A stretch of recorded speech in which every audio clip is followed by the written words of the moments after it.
নমস্কার বন্ধুরা, medicine in চ্যানেলে জানাই আপনাদেরকে স্বাগতম। বন্ধুরা, আজ বেলিরা M500 ট্যাবলেটের কাজ এবং পার্শ্ব প্রতিক্রিয়া নিয়ে বিস্তারিত আলোচনা করব। তাই ভিডিওটি শেষ অবধি অবশ্যই দেখবেন এবং চ্যানেলে নতুন হয়ে থাকলে চ্যানেলটিকে সাবস্ক্রাইব করে নেবেন, যাতে ওষুধ সম্পর্কে সঠিক তথ্য সবার আগে আপনারা পেয়ে যান।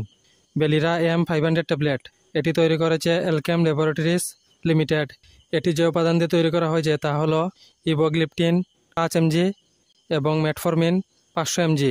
এটি একটি স্ট্রিপে 15টি ট্যাবলেট থাকে। বেলিরা M500 ট্যাবলেট টাইপ 2 ডায়াবেটিস বা বহুমূত্র রোগের চিকিৎসা করতে দেওয়া হয়। রক্তে শর্করার মাত্রা বেড়ে গেলে দীর্ঘস্থায়ী জটিলতার সৃষ্টি করতে পারে, যেমন হৃৎপিণ্ডের রোগ, স্ট্রোক, ডায়াবেটিক রেটিনোপ্যাথি যা অন্ধাত্ব ঘটাতে পারে, কিডনি বিকলতা ও অঙ্গ প্রত্যঙ্গে রক্তপ্রবাহের স্বল্পতা যা অঙ্গহানির কারণ হতে পারে। এই ওষুধ সেবন করার নিয়ম হচ্ছে, সকালে খাওয়ার আধা ঘন্টা আগে একটি ট্যাবলেট খাওয়ার পরামর্শ দিয়ে থাকেন চিকিৎসক। এছাড়া রোগীর সমস্যার উপর ভিত্তি করে ডোজের পরিবর্তন করে থাকেন চিকিৎসক।